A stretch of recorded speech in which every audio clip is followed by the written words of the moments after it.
So I really have to say this, and I have to say it quick because I only got 4% on my phone. It's gonna die.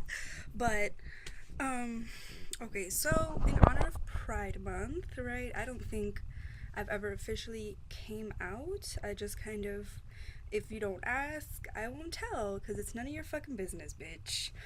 But it's getting to the point where I feel like I'm actually kind of hiding a part of me when I don't tell people. And so ta-da, today's the day. Um, yeah, so I use they pronouns, they, them, theirs, as opposed to she and her, hers. Um, it's been almost like a year now that I've identified with this term, and it's still something that I have to um, work with, like I still have to kind of give it some wiggle room and like correcting people and coming to terms with what that means and like how I want to present myself, like physically, like how I want to show my gender through clothes and my sexuality, I guess. Not really as much through clothes, but more so my gender. But what I really wanted to talk to you guys about was this whole passing of the Supreme Court thing, the whole, uh, you know, gay and lesbians can marry and such. And my news feed has been up the ass with fucking rainbows. I mean, it was Pride Month, so it was already bombarded with mad rainbows and like people, all of that good shit that I love, gayness, queerness. But now that they passed this law, right? A lot of it is like, yeah, like the fight is over, like we did it, we can now marry, like blah blah blah. And I'm just like, oh god, you're so wrong. Like, I wish I could say that like it's over, right? And that like, equality has now been brought to the land of the United States of Americas, but that's not true. It's never gonna be true unless like, we get rid of the government, which is not gonna happen, obviously. Sorry, that's a lot. But it's just what people are like. Okay, what the media makes Pride seem like is it's not just seem like what gay and pride and rainbow flags are is just like white people being like, hey, I'm white and I'm gay and I need to have the same rights as you white straight guys.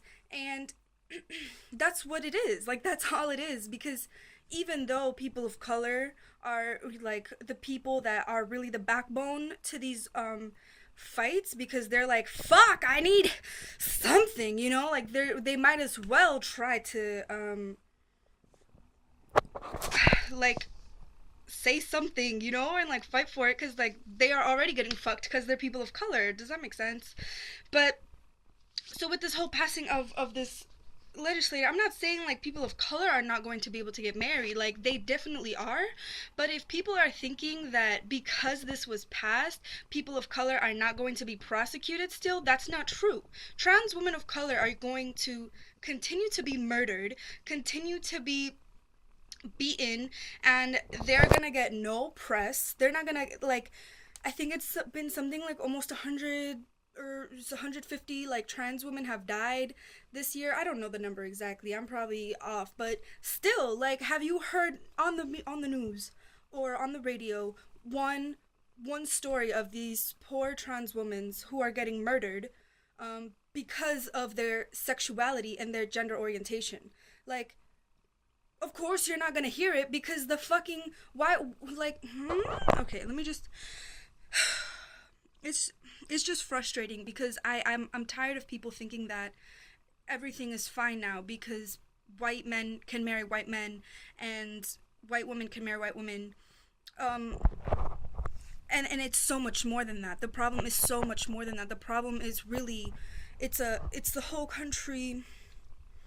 Yeah, there's a lot of people who support gay and are allies, right? But what does that even mean? Like, do you know what it means to be an ally, and like how to help and not to beat down your peers? for what they believe, because it's easy to say it, you know, like it reminds me a lot of like college terms, you know, like where you'll be in college and all these kids will be saying like these big ass words, you know, intersectionality, nationalism, blah blah blah, but they don't know what the fuck, like they just know how to use it in sentences because they read it in a book, but they don't understand what it fucking means and like how it affects the world, these terms. And I don't know, I'm jumping a lot, but I do that a lot. So I just,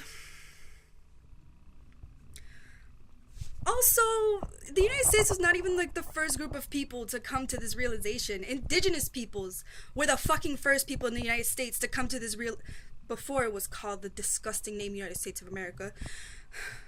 Indigenous peoples had their understandings of third gendered people, of third spirited peoples. I'm not gonna get into it because then the video is gonna be longer than it already is. But it's, that's another thing I hate when people are like, oh, the United States finally the first time ever. Like, no, bitch. No.